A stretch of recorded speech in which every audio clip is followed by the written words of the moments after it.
So this is the plant responses required practical. It's again triple or separates only. And the whole point in this is to investigate the effect of light or gravity on the growth of germinated seedlings.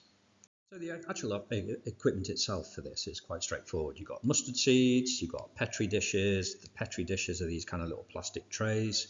You've got cotton wool that goes in the Petri dishes, a ruler, water, a windowsill and a dark cupboard. And what you do is you set it up pretty much as shown in the diagram there. Now the practical itself. What you've got to do is you've got to get 3 Petri dishes containing cotton wool soaked in equal amounts of water. So that sounds like a control variable. Put 10 mustard seeds in each dish. Put the dishes in a warm place to germinate. Okay, so they're germinating then so that what they're going to do is they're going to start growing. Each dish should have the same number of seedlings in. So you started with 10, and let's say 2 of them don't germinate. You've got to make sure there's 8 of each in each one. Measure the height of each seedling in millimeters. Move the Petri dish into 3 positions. 1 of the Petri dish goes in full sunlight, 1 goes in partial light, and the third one goes in a dark cupboard. Then what you do is you measure the height of each seedling every day for at least 5 consecutive days and record the heights in a table. Now, when you're actually doing your calculations from this, what you've got to do is you've got your 8. This is then a results table, so it's got day 1, 2, 3, 4, 5. Then it's got 8 seedlings, and then what you do is you do a mean. That's then your calculation. Then you're going to plot your graph, right? So plot a graph. You're going to have a mean height in millimeters on that axis, and then you're going to have the day going across the bottom on that axis. What you're going to do, approximately, all right, you're going to see a line that then goes up. And what's going to happen is the line is then going to vary depending on where the actual individual plant is.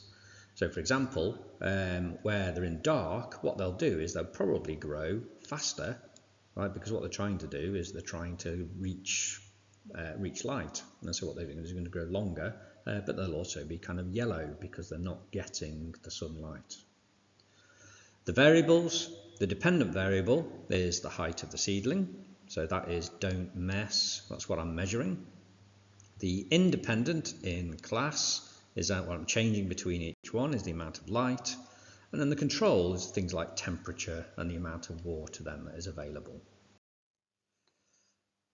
These then show sort of pictures of it, right, where what we can see on this one, you can see that the ones in the dark room have then grown faster.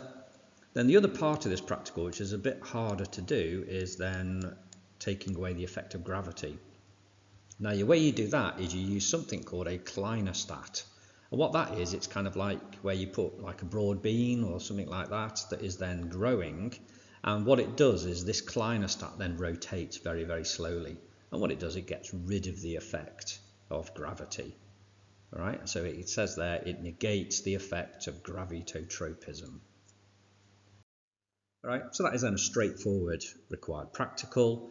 And really what you need to do is you just need to make sure a mean is taken and that you are measuring the seedlings as accurately as you possibly can.